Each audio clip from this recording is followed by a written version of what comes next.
Oh, Damn. all right. Speaking of hands getting cut off is a little bit of a diversion. I saw two black dudes have a machete fight today at a gas station. Oh, not with my own eyes, but on the internet. And they both got up. I saw the after. Like one of them's head is like split open, but one dude gets his hand literally chopped off in the fight, like it's Game of Thrones. Like dude cut the other guy's hand off, and then the guy's got no hand. He's got a stump for where his wrist ends, and he retreats a little, and then the winner, clearly because he has two hands, he's like, yeah, motherfucker, and like walks off. And then dude, the loser, runs back in and grabs his own hand because he's gonna need that for later, That's good. Yeah, he's still got his wits about him. Well, you better hurry, by the way. You got like probably 10 minutes to get to the hospital. He sauntered to that hand. Yeah, I know. I saw the video too. He was meandering. But I've always wondered that. You see that in London with all the Pakistanis and the Muslim refugees, and they're always fighting with machetes. And I never understood that. Like, what is a machete fight? How does it last more than 1 second? Like, I get you anywhere in your body and you're toast. These guys I saw the after of these guys, and they were cut open everywhere. They were like, but they weren't like deep enough to get to like vital organs. You'd have to hit like a blood vessel, like a jugular, or like their femoral in their groin or something. But it's mostly their hands. Obviously, that guy lost his fucking hand. I've never seen that before. I've never seen that before.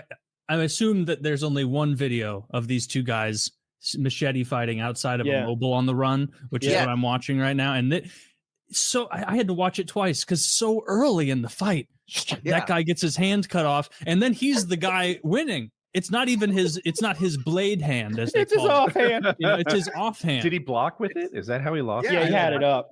You believe it or not, Woody, that's like day one of sword fighting class. This is machete fighting. We have different rules.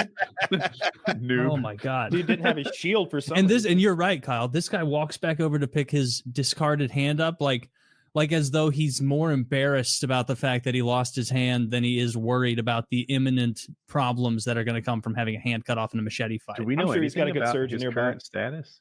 Yeah, I saw a clip. They probably sew the hand back on and then took him to jail, right? Like, you can't have machete fights outside of gas stations. Mutual combat, as far as I'm concerned. Look, want. If two men show up and both of them just happen to have machetes, like, come on. This was mutual combat. They both agreed to this. I don't see why anybody would go to jail. Ooh, what is that term called? Mutually agreed combat? Like I've heard dueling? it before. Like a legal back duel. To the know nothing like a legal guy. duel. Yeah, You ever heard of mutual combat? No. I forgot the exact term of it. There's a term where, like, legally, where you can both agree to combat, and it's not even against the law. It's not everywhere. It's a good law because you're fighting with your brother, and you're half kidding, and maybe the play fighting got carried away, but it's not a big deal, and you were not jumped by anyone. This is your twin brother, and you should be able to say to the cops, no, this isn't what you think it is. We were arguing about Pepsi. But the Proud Boys, Max and John, they did 4 years for fighting Antifa. It couldn't have been more mutual combat. Antifa said, do you want to go? And they said, yes. And then the cops said to Antifa, do you want to press charges? And the Antifa said, fuck you, pig. I just got punched 70 times. Where were you? Which is how they say no. Yeah. And that's so the cops went, all right, out of my hands. I'm going to go now. And the Antifa guy didn't go to jail? Just the Proud Boys? No, they weren't identified. I think you should be able to square off. I honestly think dueling isn't a bad idea. I like the idea, especially the old gentlemanly duels where, like, we're going to shoot our guns in the air. But you slap somebody in the face, have a duel tomorrow at noon. I like that. I think we should still do that. Can you imagine the diarrhea you'd have the night before? You have to go to a duel. I'm not eating dinner that night. I'm just sitting on the bowl, just exploding. I'm not sleeping that night either. No, you'd be so tired going into your life-determining duel. You'd be so weakened from the diarrhea and the no sleep. I remember even in school in the 80s, it was pretty common. Like, you're going to fight, Clinton Badecki by the abandoned baseball diamond. And you're like, when? Now? Because that's a bummer. But no, tomorrow after school. And you're like, that's in 1 million years. I have so much time to fear before then. I've been in that situation a couple of times. It's awful. Just the butterflies in your belly all day long. For me, it was at the bike racks. Like, at the bike racks, they're going to be waiting for you. Well, darn. Shit, that's where my bike is. Yeah, right. Like, what, I'm going to not go there? I'm going to walk home? Or did you ever get like like Barry Pueblo's looking for you. And it's never like a wimp that's looking for you. Oh, Like, yeah. No, it's not. No, it's the guy who turned into a man in 10th grade. Yeah, it's the guy with a beard. Well, this particular guy, Ashley McClyment, he was a rockabilly and he had a gun rack on the back of his truck. He had a truck in high school, but you can't have guns in Canada. So his gun rack had like a chain, a baseball bat, like stuff, but not guns. Weapons, though. Yeah. And those were his tools. Looking for me for like weeks, and it was just diarrhea. Yeah. No, I take the long way around to my class. For me, they'd be like, "He's looking for you," and I'm like, "He's 6'3" and has a beard, and I'm still mostly a boy. I'm gonna go the long way. I'm gonna go the long way to class. I'm not Taylor here. He hit puberty in like the 6th grade or something. Yeah, like that. We had so hard. Yeah, like we had guys who had like an apartment. Like there was men. Yes. Oh yeah. It wasn't me. I thankfully, I didn't ever have to deal with meet me at the bike rack situation because you were the guy. I never wanted to meet. I never wanted. Did you ever get roped in? Taylor, Johnny wants to meet me at the bike rack. Will you please come? I did not. No? I avoided. I was a pacifist pussy. I did not do any put up your dukes action in high school, but I was large enough that nobody also wanted to fight me. Didn't you also wrestle? I did wrestle just in middle school, but I played hockey also, and so like those carry reputations of like, oh well, don't mess with the wrestling. Taylor was a hockey terrifying 9th grader. Yeah, I was a don't big mess 9th with grader. the 6 foot tall wrestling hockey player. That's a no brainer. What you're looking at now is his 9th grade silhouette. There was no chance. Dude, I've said it before. Like it was me and this other guy, Phil. We were the only people in middle school who were growing full beards, and he was a fucking weirdo, and people would bully him for it because it wasn't cool to be like an adult yet. And so I shaved meticulous. My dad taught me to shave at like 12 very early. And so I'd go in fully baby face because I didn't want to get mocked like Phil. And then I showed up in 9th grade and everyone's like, whoa, Steve's got like 5 facial hairs. And I'm like, oh, it's cool now, is it? Oh, dude, now it's cool? Okay. Not only was I incredibly late to hit puberty, but I broke 100 pounds in 10th grade. Right, at 15 years old, I cracked triple digits. In 7th grade, I wrestled at 140. Not only that, but when puberty did hit, it trickled in so slowly. I remember it was on this show. Kyle said something that blew my mind. I was telling a story of how pubes grew in, how you had these like patches of crabgrass on either side that didn't bridge the middle, and Kyle's like, Woody describes a stage of puberty I never had. Like, apparently normal people have puberty all at once, whereas mine leaked in. It was all. Oh yeah, it was like waking up one morning when I was 11, just being like, "Whoa!" Like like hair was growing like bamboo that night. Yeah, I've never heard of Mickey Mouse ears merging in the middle. It's usually they start out near the base and then they spread out. It goes that way. Not you. Not you had like a George Costanza head. He had a shoehorn baldness on his dick. My 15-year-old, my wife called me recently and she goes, "Oh my God, his friends, I won't say his name, but his friends were in a fight at the nearby high school and he didn't go. Thank God." And I'm like, wait, what happened? So I eventually get the story. One of his boys, some guy from the nearby high school, was hitting on his girlfriend. So he's like, "Come on, guys, let's go and kick his ass." I don't know where they got a car from. I guess they got an Uber. So they went over and the guy who was there to like take care of the other school, my son's friend, he immediately gets rocked so hard that he has a seizure. So he's lying on his back after starting the fight, just like going, This is the tough guy. Okay. So I come home and like all the good dads do, I said to my son, why weren't you with your friends? Like, why didn't you go to that fight? You went to Subway and had a sandwich? And he goes, "What are you talking about? I don't even know her or what the fight was about. I would have been kicked off the baseball team. Do you want me to be a loser? Is that what you want?" I go, "You come from a long line of losers. You don't throw that away." That's fair. Is he going to get in the fight next time? I pray. I hope so. I've always said to him, McInneses don't quit. We get fired. Yeah, and you have Scottish ancestry. I always think of the Scottish as like a brawling sort of people. He has to keep that alive. It took me a long time to realize that my dad wasn't yelling at me. He just yells. Like I must have been about 8, and he's in the.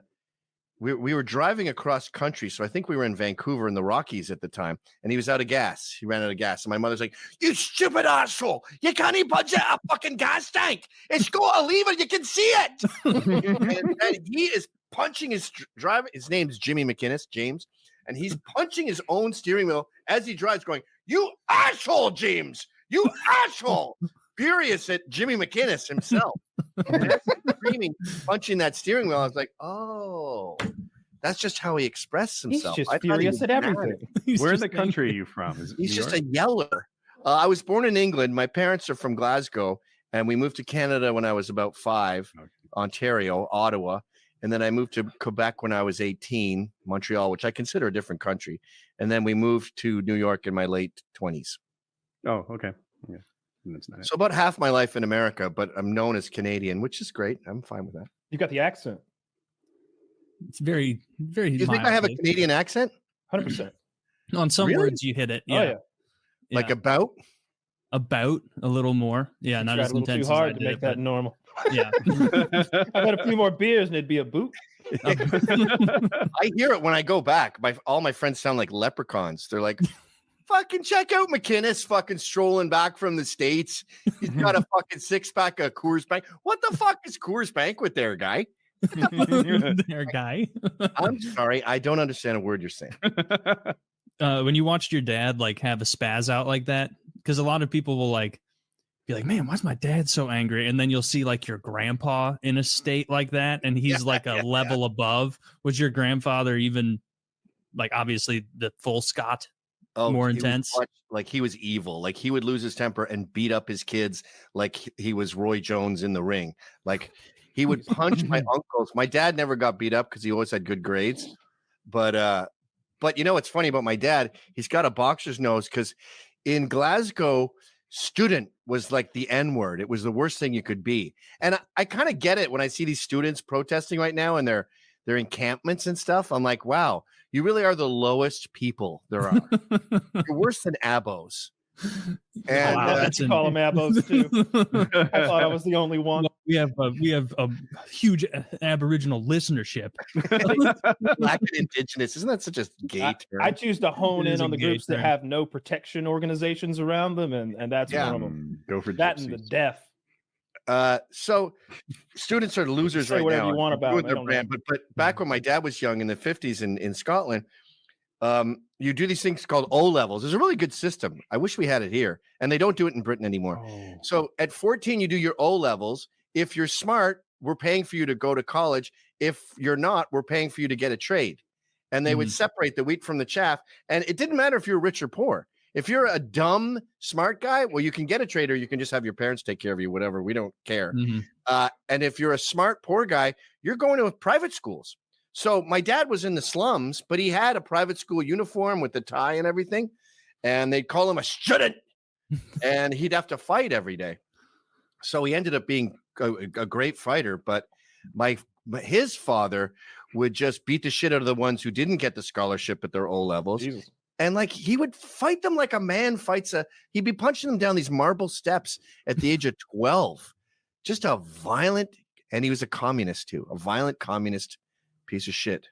He was actually a communist, like a real deal. The real deal. He was the head of like the Glasgow Communist Party or some shit. That's so not what I picture when I think of Scotland. He had to have been a weirdo over there too, right? Scotland, Canada, Ireland. Anyone who's near a big guy, they are super lefty underdog. They're all socialist because they hate the cool big brother, like Elvis Presley's brother, if he had one, right? If you asked Elvis Presley's brother, what are you about? He'd be like, well, I don't wear blue suede shoes and I'm not a hound dog. You'd be like, yeah, I get it. You're not Elvis, but who are you? Like in Canada, we would write these like, what does it mean to be Canadian? And it was always like, well, I'm not a racist in the Klan, and I'm not an evangelical nut, and I'm not a big fat pig in a monster truck. And it was all America, America, America. So, you go to a Glasgow Celtics soccer match, and they're all holding up the Palestinian flag. Like, this isn't from October 7th. This is like 10 years ago. because they know that Palestine is the underdog and they're near the big dog. So they just blindly worship all underdogs. So yeah, all Scots are rabid socialist lefties, woke morons. Same with Ireland. You say the word Trump in Ireland, everyone has a heart attack. And same with Canada. That's depressing. I knew Canada was like that, like Ireland's almost defining themselves in opposition to us. And I knew Ireland, you know, I know they don't care for England. They weren't there in World War II. Okay. I always pictured Scotland as like just being cool guys doing their own thing up there. Yeah, I mean it's depressing because like Irish people are fucking funny and they're great drinkers, and the Scots, every single human being in Glasgow is fucking hilarious. Like Louis C.K., people would feel sorry for him in Glasgow because he's never made a good joke. It's sort of like if you go to Scandinavia, your wife becomes the ugliest woman in the world. If you go to Glasgow, you're the least funny person that has ever lived. I'm constantly like, it's like sparring with some fucking pros. Like I'm just like, okay, I gotta get funny. Damn. One time we were running for the bus, me and my gran, and we'd missed the stop, and my gran was fast enough to catch the bus. And the bus driver opens the door. He goes, "Just you keep going, hen. You're going to get downtown before I do." It's a random bus driver. In the world of accents, they might have the funniest one. Them and Australians are up there. Like everything they say is funny. Australians are good, but you know Scottish are peak. I think you're right. I think Scottish do have best the accents ones. in the world are Scottish and Jamaican. I would love to hear a Jamaican guy and a Scottish guy in a heated argument. That would be like a waterfall. That would be You could go to sleep to that at night. Unfortunately, there's so little crossover with those groups. Yeah. Probably for their own good. That'd be a good podcast. We drink whiskey. That's the name of the podcast, and they just discuss it the whole time. You got smoke drinking at whiskey, you got Babylon closing in on me, you know. Don't you get me started. I would enjoy that. I gotta close this video. This guy losing his hand. It's been auto playing over and over, huh? He's just on a loop, over and over. I thought there was so much more keeping hands on. No, than that. No, that's the second hand I've seen get cut off in like this week. I saw another video where the guy, a guy attacks this guy. They're having a fight. One's on a motorcycle, maybe one's on a car, and they've had some bullshit fender bender. I think they're both Asian, and they're having like a really shitty old man fight where nobody knows how. But then one dude pulls out a box cutter, and you know, a box cutter is just 1.5 inches, 2 inches. He starts hitting this guy with it, and I guess he hits enough of his wrist that his hand is dangling off by just tendon or something like that. Like he cuts his hand off with a fucking box cutter. And I guess the guy wasn't feeling it first, so he gets hit all over. He's just drenched in blood by the time it's over. So don't fight people with box cutters. I learned that this week too. No, who knew? I'm looking at a picture of. I didn't know that. Bone. I'm looking at the carpal bones right now, and there is a space right above those two arm bones where you get it in the right spot, and you're good to go. Yeah, it must have been what happened to this gentleman at the mobile. He wasn't a gentleman. I looked into it. No, it was not. No, he was a machete-wielding wild man, I believe he was described. Is that what they said? The machete-wielding. That's what I'm calling him. Jesus. Was that America? Is that no? They were speaking. Well, they weren't speaking English, so who knows? By the way, it wasn't mutual combat legally, so there's no way to possibly know if they were in America or not.